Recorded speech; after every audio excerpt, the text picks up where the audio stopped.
Eu diria que o que ele conseguiu manter, eu acho até elevar, foi a intensidade cromática e matérica da pintura, em relação à anterior, que estava bastante comprometida com a história cristã e todas as dificuldades pessoais que o Luiz enfrentava. Eu me lembro bem do que a gente chama de consciência, né? A gente que teve uma cultura cristã, nós dois, né?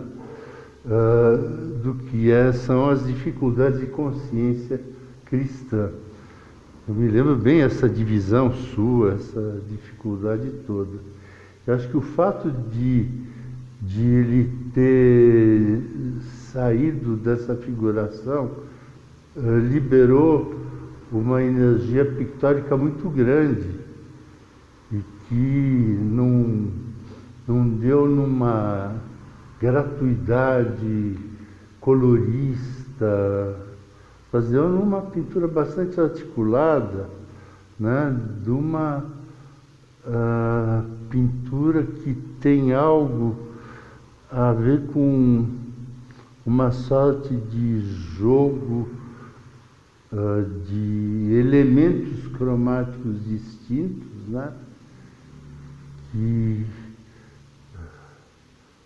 produzem um efeito interessante, que não é de uma composição convencional no sentido das transições, das proporções, mas dos saltos, uma pintura aos saltos, de cores intensas, de campos isolados, que, entretanto, conquanto isolados, eles estabelecem relações de tensão, não de transição, de passagem, de continuidade, mas de pulo, né? São pequenas rupturas nelas mesmas.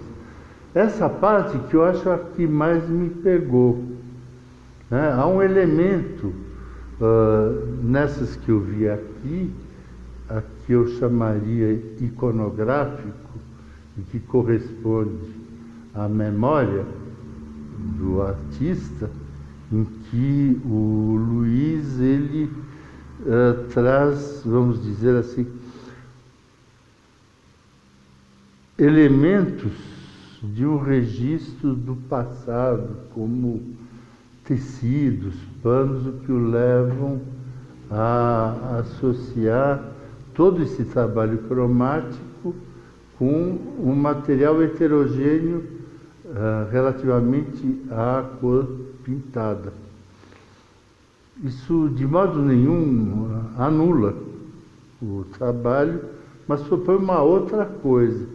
Então eu teria duas pinturas nesse sentido. Quando há elementos que se agregam, trazendo uma carga afetiva, e no Luiz a dimensão afetiva é dominante, eu vou dizer isso, né? O Luiz é uma pessoa extremamente ligada aos afetos, né?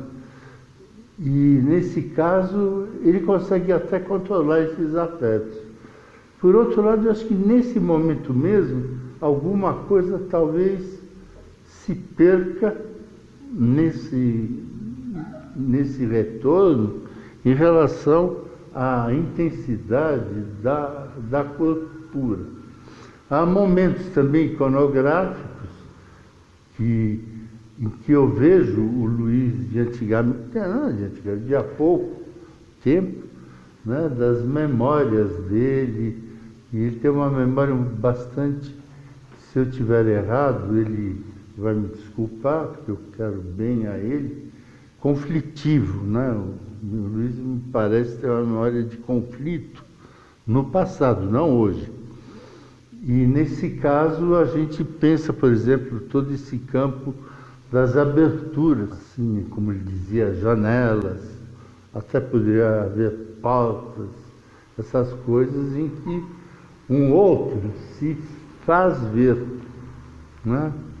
Esse outro que se faz ver é um outro ausente, então esse outro, a gente poderia chamar a esse outro de um objeto do desejo, mas não no desejo no sentido eros, mas também um desejo de morte, né? Havendo essa relação conflitiva na pintura. Mas é evidente que também há uma dimensão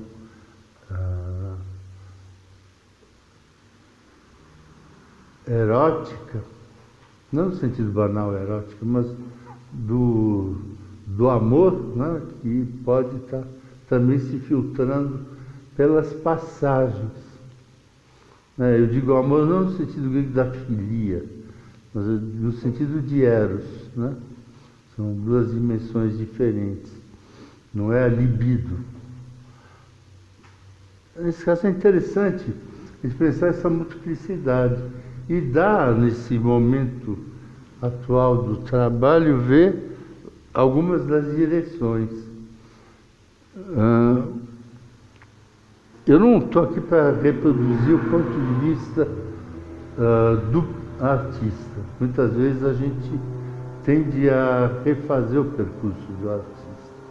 Aqui é uma coisa mais dialógica, em que há uma conversa com o artista e eu expus pontos de vista meus, ele não responde por nada disso.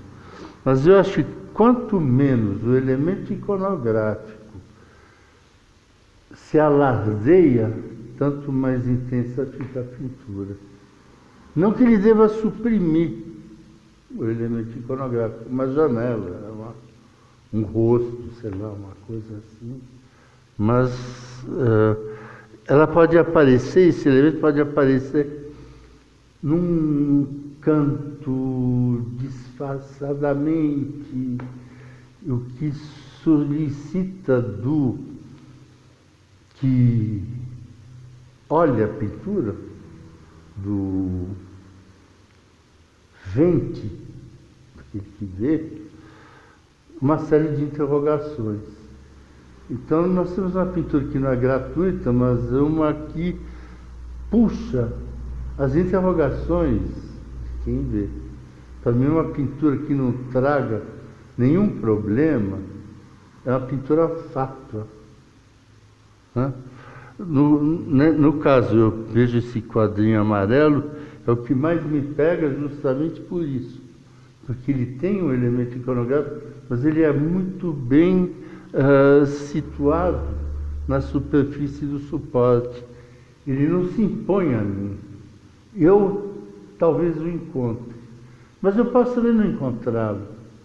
Nesse caso, a pintura se figura como uma economia cromática, eu diria, do descontínuo, são elementos descontínuos, e de um descontínuo tensionado, tensões no descontínuo, né? Há alguma coisa, inclusive, em alguns deles, do calidoscópio, né? Do calidoscópio. Mas não é uma pintura calidoscópica, calidoscópica é muito geométrica, mesmo quando varia, ela é geométrica. Aqui nós temos um elemento, eu não diria aleatório, mas não há uma construção prévia que opere nessas pinturas.